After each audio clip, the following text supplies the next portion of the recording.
Alrighty, let's get after today on this Tuesday, the 3rd of May, 2022. To Christ be the glory. Dollar volume on the day first before anything else, just as a reference for me once again. NASDAQ $244 billion volume showing as of 2 hours, 30 minutes after the close here. Nicely $354 billion volume in OTCs showing $2.1 billion volume on the day. Took one equity trade on VERU that we'll get into in a little bit, but nothing else that was really just so hard catching my eye.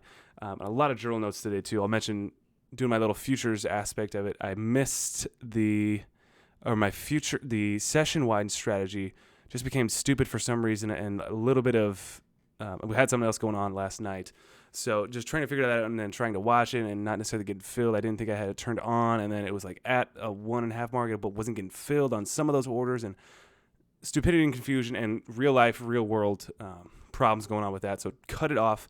I think I'd break even, so just didn't want to even be a part of it. Just didn't want to fumble with it or mess with it for what I had going on last night. So sure enough, later that evening, it did end up running well beyond my profit target for the session-wide, getting in right at that market open strategy for that one. Now I'm also adding in, based on my little data today, on top of that, of using also another short bias trade right at market open, looking for far beyond multiple upon multiple points to the downside, as I think we're also kind of getting into more of a bearish market. But that strategy has also been showing huge numbers for the overall profitability over a long-term type of trading. I think it's like a 75% hit rate for what it's doing, but those losses are definitely factored into how many points it is accruing in that 75% hit rate versus how many it's offset by in the losses for the 25 times it doesn't happen that way. So excited to test out that one. It's currently underwater right now just by a little bit, a few points there for what SPY is showing the overall market is. I think I got Wi-Fi right now. It's looking a little bit delayed, but we'll see how that works. Anyway, a lot of journal notes. Oh, and the 930 strategy also working out well too. Again, on that one, had hard little bit of sell-off. I think I took 4 contracts from that open. A little bit of trying me to regain what was that lost daily strategy, but in the same light too, if this strategy has an incredible hit rate, it's just continuing to happen. It is that line of, do you just continue to push it extremely hard when it is working, or just constantly reflecting in what could be the potential downside? And there is no defined risk with this. I mean, it's, of course, Murphy's Law, inevitability. There's always going to be infinite and beyond account size risk on this style of trade, just kind of getting long and leaving it up to a time risk parameter versus just a set specific point or tick stop loss area. But man, just continue to work out. And as we got into this huge reclaim candle after these hard little sells from 415 on the SPY side to right down to a whole nother dollar, 414, immediately huge rejection or a huge reversal of that to break to the upside of the initial opening price there on not as much volume as what happened on that first minute. As we kind of teetered here, I thought, okay, we filled one contract or a few contracts that were there, and it was just kind of failing to just continue to have that strength. So I went ahead and canceled it all as it looking like it was weak and going to start pressing back down. So I ended up saving it a little bit, but sure enough, it rebounded once again and then just continued on to what would have been hitting all those profit targets there. So cut myself pretty short on a lot of the profits that, shoulda, coulda, would have been there had I just done absolutely nothing and let the strategies work automatically as I have designed them to. But those are totally real world examples, and I've saved myself a few times in that of trying to break the system, trying to add some humanity, some level of intuition into it. But little examples like these ones are just kind of ways to show me like this is automated for a reason. It's not supposed to involve emotion. It is supposed to just, no matter what the losses are, no matter what the potential, even though it might just look super bleak, you have to stick to the system. Like you are defying the trade. You're defying the reason to get in this trade. I have to look at the entire collection of these trades as the same way I would look at just trading one individual trade on a intraday long or whatever. The same example of, I had a plan coming into this, and why am I defying what that plan is unless I am just super convicted otherwise of something happening? And I can kind of convince myself that way on some of these days, but otherwise it's just you have to stick to it mentality. I do want to get in some other journal notes I just wanted to mention for me on the day. I wrote down a lot here.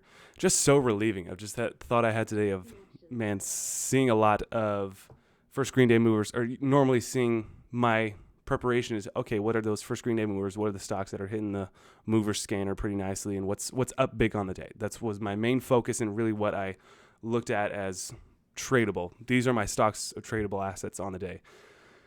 And then just thought it happened a little while ago, but even just more so today, of just like, I don't want to trade it. It's not, these patterns of these first green day plays really haven't been in my wheelhouse for a long time.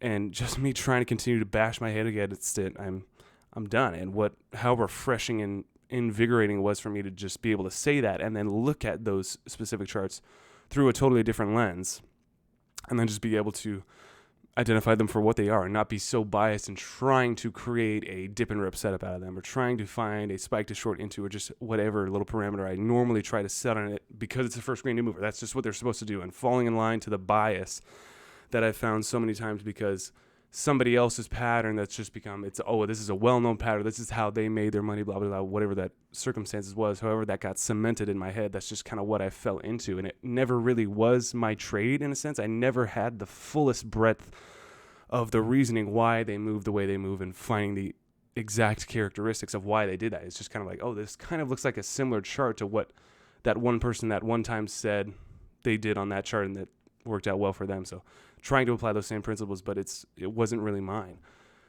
So learning from that and just being free enough to say, wow, I'm opening my eyes, and just how relieving and relaxed I felt immediately from that. It was just like, I don't have to trade these today. And I almost don't want to. So a good little revelation there on that. Through all the ES and the futures, little mess ups and mistakes, that thought was there of like, okay, well, futures trading is so easy, right? It's just a few quick points and you can make all that money back up, right? It is not about making that money back up. It is not about today. And the market does not owe me anything. Just because I've developed and backtested and have this little beautiful pattern and think that, okay, it should produce me X amount of P&L every single day, and it should produce this hit rate, blah, blah, blah, blah, blah. Market doesn't owe me anything, and the market doesn't care. And I should not be just trying to live in this constant realm of, I have to hit this certain X number of P&L every single day, because that's just what the market's showing. And especially because all of the data points, all of the candles hit my marks today of what I was looking for. So then it's like, okay, shoot, it was just my mistake of how I handled it. Now it's almost like I have to fix that mistake and reclaim those points that were lost on the day that should have been there.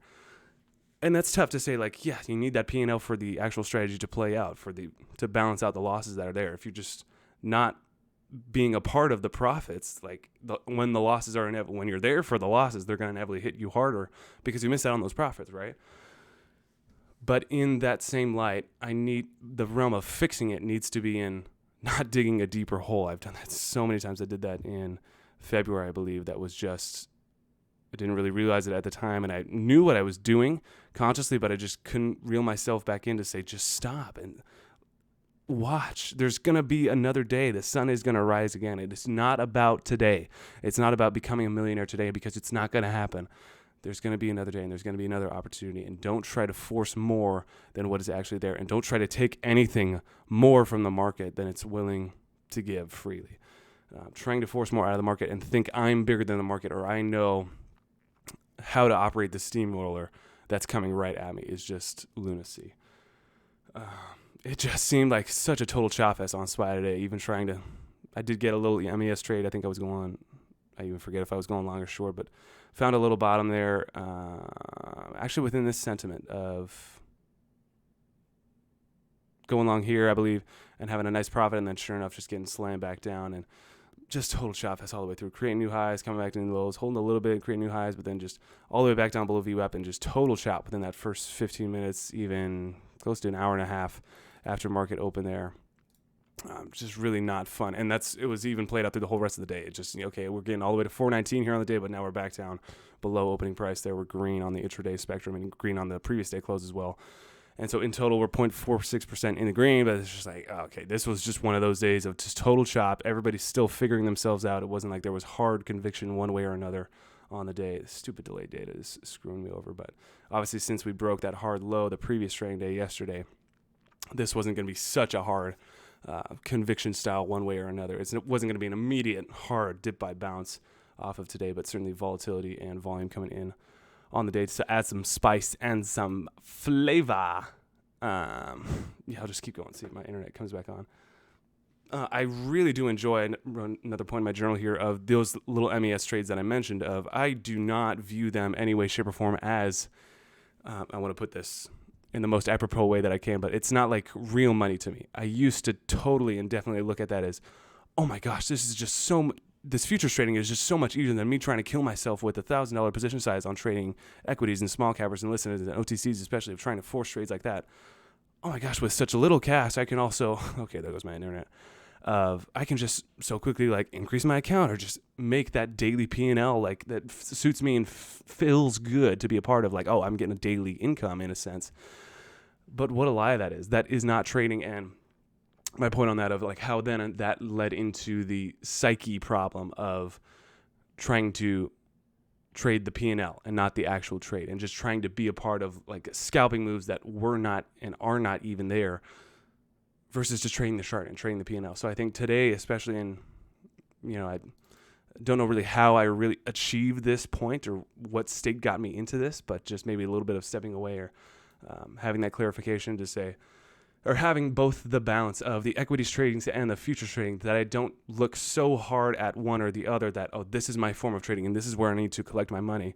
It's just like I'm testing everything, and these are just enough plates for me to be spinning on the sticks, right, that I can be balancing and working on and not focusing so aggressively hard and just putting all my eggs in one basket.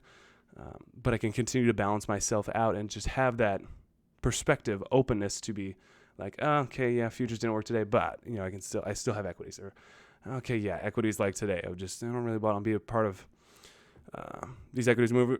I don't really want to be a part of these equity movers, but I'm still paying attention, looking at all the big stocks that are popping up on the scanners.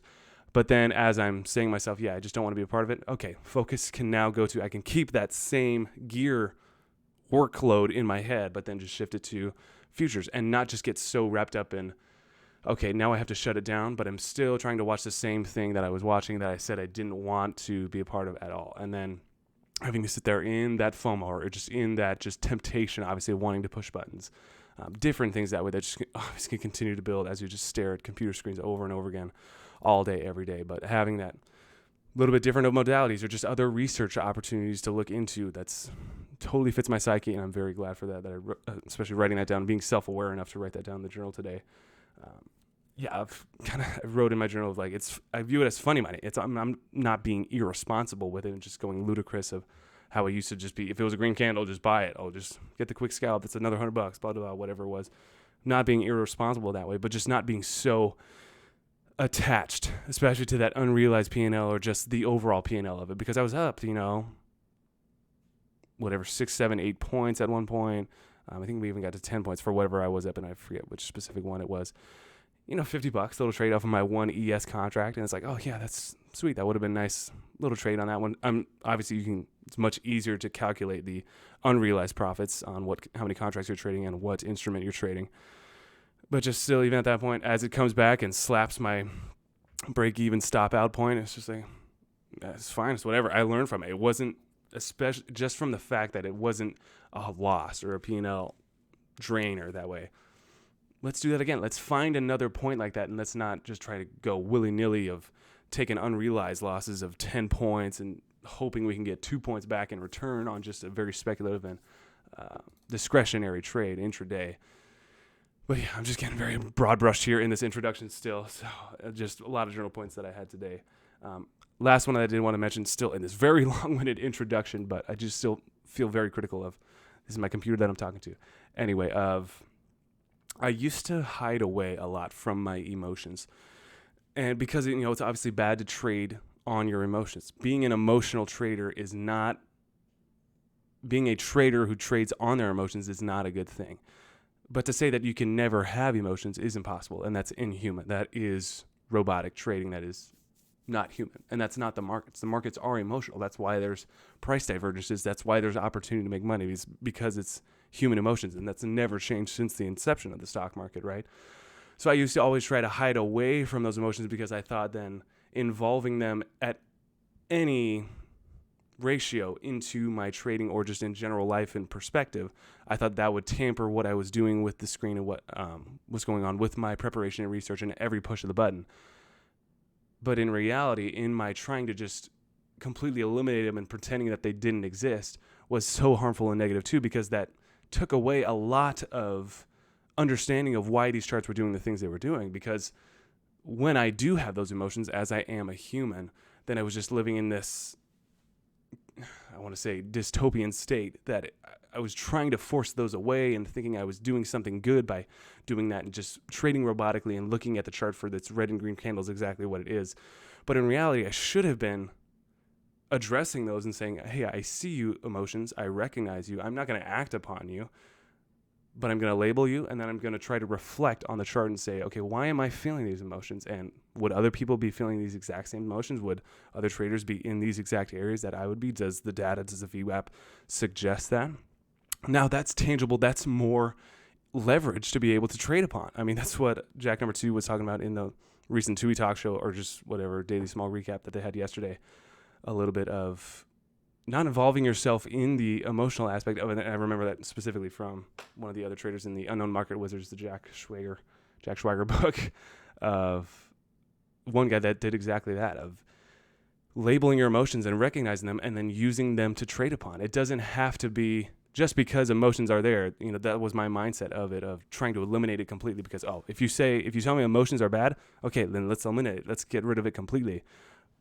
But no, let's also look at it from the perspective of, hey, emotions are there. I'm feeling them.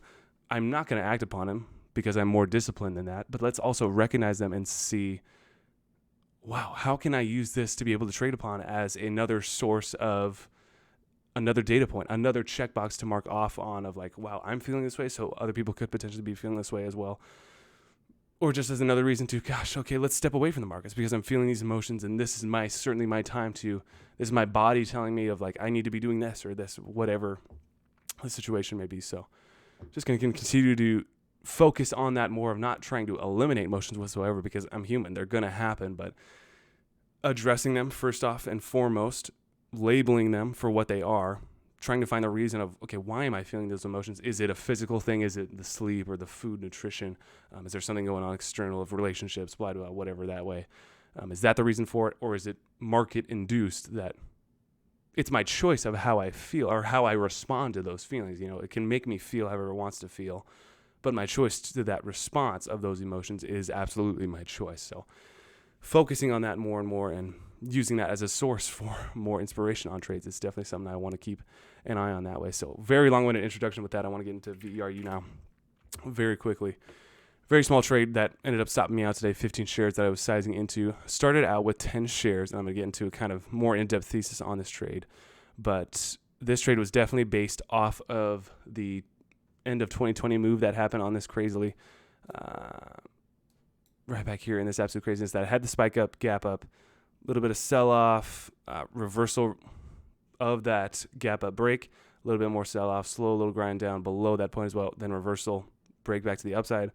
Kind of looks like it's showing some strength there, and then reversal coming back down, consolidating, finding a little bit of a base, and then eventually climbing slower and slower to that little regional high that it made here, and then, of course, breaking on that big day with big volume, breaking above that initial gap up high that happened on the 15th of December back in 2020 on that move to create an even more insane, chaotic craziness move on less volume that happened on that first initial run-up.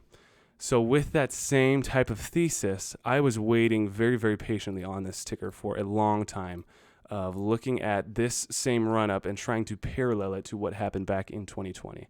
So then identifying different areas of saying, okay, this 1050 to 1055-ish range, I'll go ahead and put a price target level here so I don't have to hold my mouse there, that whole point, is going to be a key range for me, because that is the close of VWAP on that first initial big volume day run up. That is where we're guessing or assuming the average short and the average long is. So we're going to assume that point has some key point of reference, not as a red degree move, not as a, whatever you want to label it as, but using it to potentially see if price traces here, does it form any amount of resistance or support? And that first day we got price to reclaim back to the underside of that and show that, hey, we want to stay here. There's definitely overhead here at this point. But as we get into the third day on that Wednesday, whatever that was, it shows, okay, now we're coming back to the upside. You thought you were safe because now you're back in the green from your short position. Shorts are getting squeezed once again, and it's going to continue to rip. It's going to break through other key levels and metrics of that previous high of day of that red to green level, whatever metric you were trying to find off of there, squeezing through that and showing, okay, hey, we have strength. We've squeezed out the shorts after that first green day move.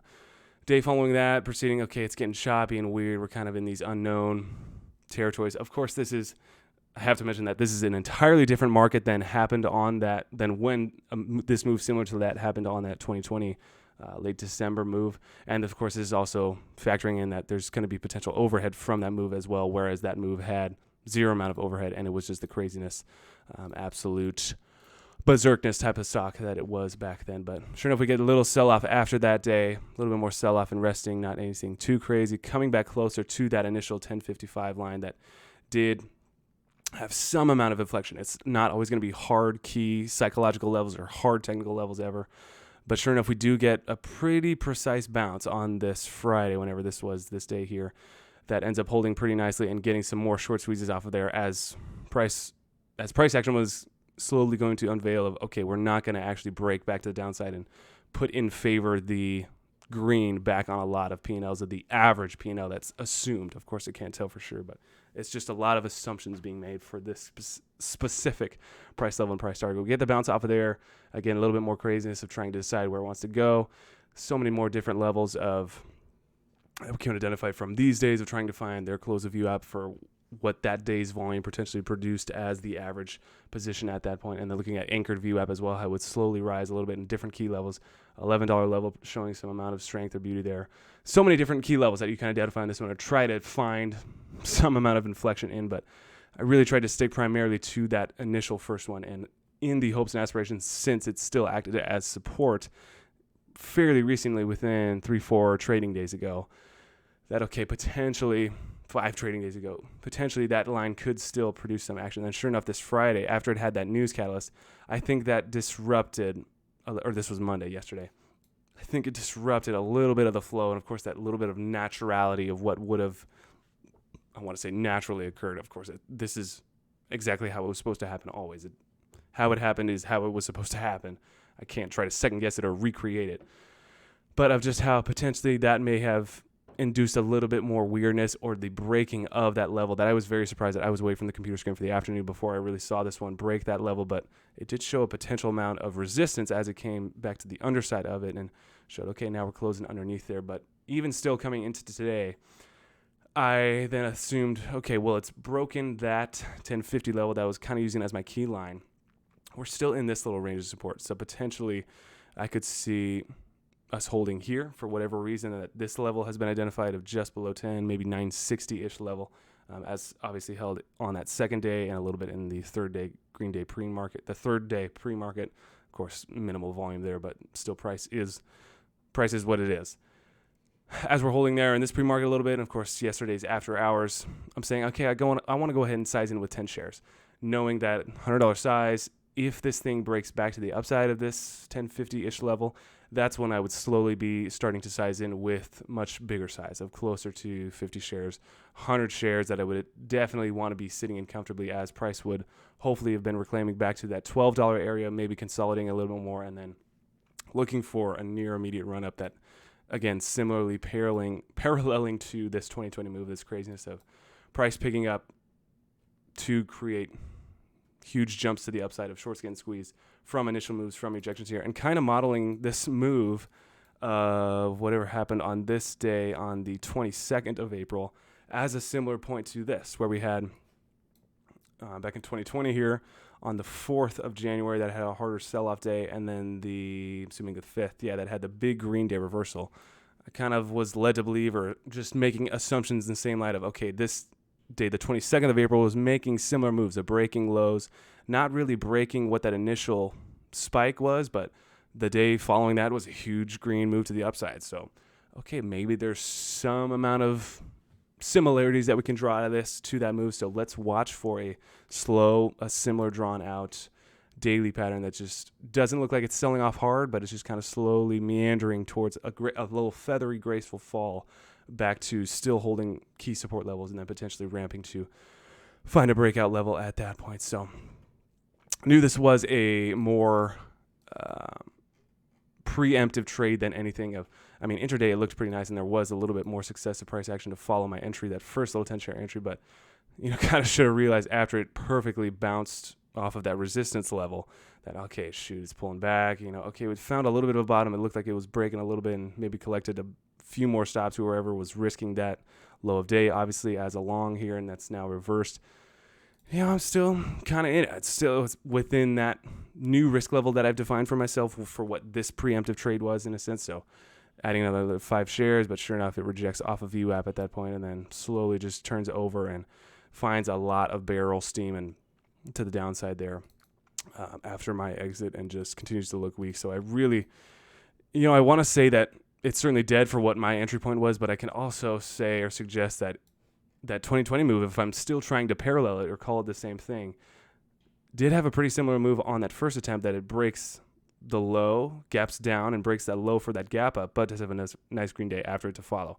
In the same way that it also had 2 of them that it breaks hard below and comes to below that $8 key psychological level and to where it traded on that initial little bit of run up on the 10th and the 14th here of December, 10th and the 11th there of December, and then still had the opportunity to climb back out and have the nice green day and still have the consolidation. So, gosh, it's hard for me to say that could still happen, but I mean, if being totally objective, it could still happen if that strength and it's any amount of consolidation and support is still there. But yeah, for right now, I think I'm totally being wise in cutting that trade for what it was far and well in advance for the harder downside that was to ensue even after my exit. But yeah, if it does reclaim and does start to test those levels again, I would definitely prompt myself to keep an eye on it and start accumulating a position once more to potentially play for a similar trade like that one. So that was definitely a long-winded trade explanation on that one, and certainly willing to learn from that risk and understanding the whole entire time that it was a preemptive trade. It wasn't based on any exact wanting to see price happening, profit targets being met immediately after my entry. I knew that, okay, it's going to take a lot for it to get back up here, but I think it could happen. In watching this moves in the 2020 with the big volume there and seeing that this recent move was more volume that happened back then, hey, crazier things have happened. So let's play on that thesis, and just didn't work out today. So continue to dust ourselves off and learn from it and just continue to apply it to the next ones that are there. So that is all that I had. I absolutely sincerely thank you guys for watching this incredibly long-winded video of me just getting a lot of journal notes off of the brain and talking to my lovely camera assistant there. But sincerely thank you guys for watching, and we will catch you guys on the next one.